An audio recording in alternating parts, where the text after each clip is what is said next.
Sir देखिए, जिस तरह मेवात के अंदर बूचड़खानों को लेकर प्रोटेस्ट चल रहा है, सर क्या कहना चाहेंगे उसको लेकर? मेवात बूचड़खानों से पिछले कई सालों से बहुत परेशान थी और बूचड़खानों ने मेवात के आबो हवा को, मेवात के जल को, मेवात की वायु को, मेवात के हर तरह के सामाजिक माहौल को सब तरह से ख़राब किया है। लोग महसूस काफ़ी दिनों से कर रहे थे, लेकिन कुछ जागरूक लोगों ने, कुछ समझदार लोगों ने, कुछ संजीदा लोगों ने जो अपनी सामाजिक जिम्मेदारी समझ रहे हैं, उन्होंने इकट्ठे होकर ये सोचा कि अगर ऐसा ही हुआ तो इस मेवात का क्या होगा और हमारी आने वाली नस्लों का, खासतौर मेवात का जो है भविष्य का क्या होगा। और इसी फिक्र को लेकर लोग इकट्ठे हुए और उन्होंने मेवात संयुक्त संघर्ष कमेटी का गठन किया। सरपंच साहब देखिए, कुछ पंचायतें जिले लेवल पर, बड़े लेवल पर पंचायती की गई। किस तरह का निर्णय उनके अंदर, आगे का किस तरह की रणनीतियाँ रही? देखिए, लोगों को इस मुहिम से, इस संघर्ष से जोड़ने के लिए हमने 3 बड़ी पंचायतें की हैं। पहले हमने की थी 28 जुलाई को और उसके बाद की थी 1 अगस्त को और उसके बाद की थी 11 अगस्त को। और उनमें हमने जनप्रतिनिधियों को भी, एमएलएज को भी और एक्स एमएलएज को भी और दूसरे इलाके के मौजूद शख्सियत और चौधरियों को भी बुलाया, जिनमें से ज़्यादातर लोग पहुँचे। कोई कुछ मजबूरियों की वजह से ना पहुँच पाए तो उनका हमारे साथ सकारात्मक था, उनकी सलाह मशवरे चलते रहे और अब भी चल रहे हैं। और इसी संघर्ष को हम आगे पहुंचाने के लिए, इसको लोगों के चर्चाओं में लाने के लिए, इसको जनसाधारण तक, आम लोगों तक पहुंचाने के लिए हमने तरह तरह के जो प्रचार किए और लोगों से संपर्क किए और यहाँ से अलग बाहर दिल्ली तक अपनी आवाज़ और चंडीगढ़ तक अपनी आवाज़ पहुंचाने के लिए सांसदों से और विधायकों से भी हम मिले।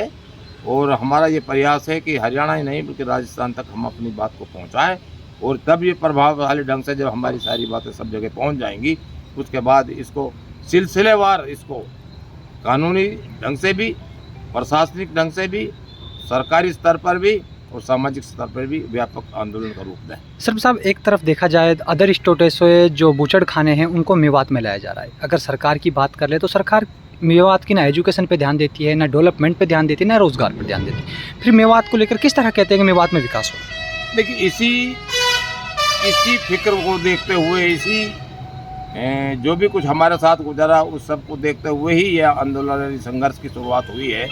और हम इस बात को मानते हैं कि भाई हमें शिक्षा के क्षेत्र में हमें यूनिवर्सिटी दी जानी चाहिए थी, हमें अच्छे इंस्टीट्यूशन दिए जाने थे, उसकी वजह हमें बूचड़खाने दिए जा रहे हैं। विकास, औद्योगिकरण के नाम पर हमें दूसरे तरह के उद्योग दिए जाने चाहिए थे, लेकिन बूचड़खाने दिए जा रहे हैं।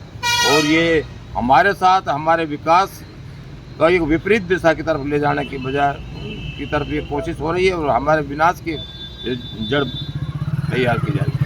क्या संदेश देना चाहेंगे सरकार? नहीं, हम तो सरकार को ये संदेश देना चाहते हैं कि इस इलाके के साथ किसी भी तरह का, केंद्र सरकार से भी, राज्य सरकार से, इस इलाके की भावनाओं को देखा जाए, इसके साथ सौतेला व्यवहार नहीं किया जाए और इसका वातावरण सामाजिक रूप से भी और आर्थिक रूप से भी और राजनीतिक रूप से भी सही करने के लिए हमारी बात सुनी जाए और यहाँ से बूचड़खानों को तुरंत हटाया जाए और जो स्थापित हैं उन पर भी जो है मानकों के अनुसार उन पर कार्रवाई की जाए और मेवात के वातावरण को, सामाजिक वातावरण को भी और आबो हवा को भी सही किया जाए। मेरा नाम अजीज हुसैन, सरपंच ग्राम पंचायत जलालपुर फौज। अजीज भाई देखिए, यहाँ मेवात में प्रोटेस्ट किए जा रहे हैं, पंचायतें की जा रही हैं, क्या कहना है इसको लेकर?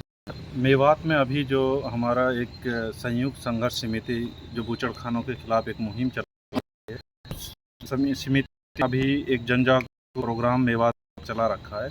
अभी तक हम लोगों ने कोई महापंचायत नहीं की है, हम लोगों ने छोटी छोटी पंचायतें करी है। वो बात अलग है कि उन छोटी छोटी पंचायतों में ही इतने लोग आए हैं, क्योंकि एक ये जन समस्या है, पूरे मेवात की समस्या है। तो पंचायत, छोटी छोटी पंचायत ही एक महापंचायत का रूप ले रही है और जिस दिन मेवात के अंदर एक महापंचायत होगी, मुझे उम्मीद है कि उसमें लाखों लोग आएंगे, क्योंकि ये एक पूरे मेवात की समस्या है। आपने देखा होगा कि हम लोग एनसीआर के रीजन में आते हैं और एनसीआर रीजन जहाँ पर वायु प्रदूषण एक बहुत बड़ी समस्या है और वहाँ उस एरिया के अंदर इन बूचड़खानों को स्थापित कर दिया गया।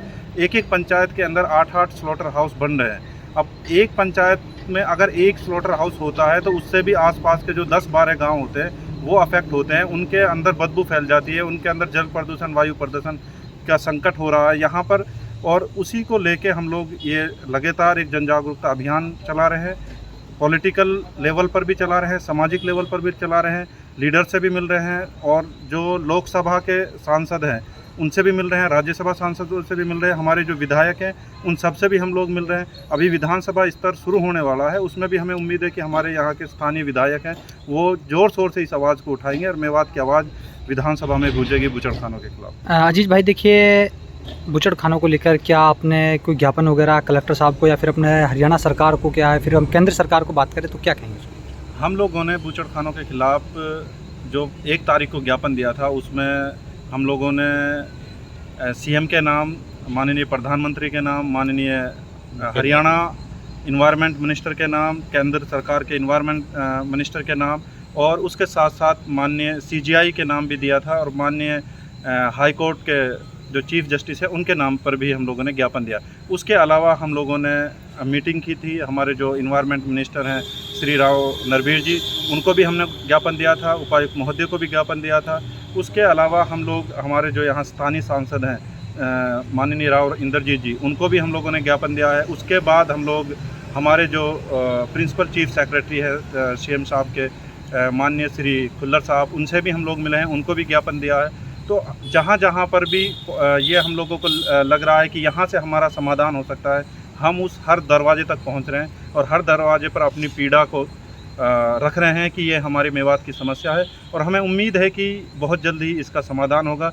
अभी तक हमें ये आश्वासन मिल चुका है कि मेवात के अंदर जितने सीटीई और सीटीओ इशू हो रखे हैं उसके बाद ना कोई सीटीई इशू होगा और ना ही कोई सीटीओ इशू होगा।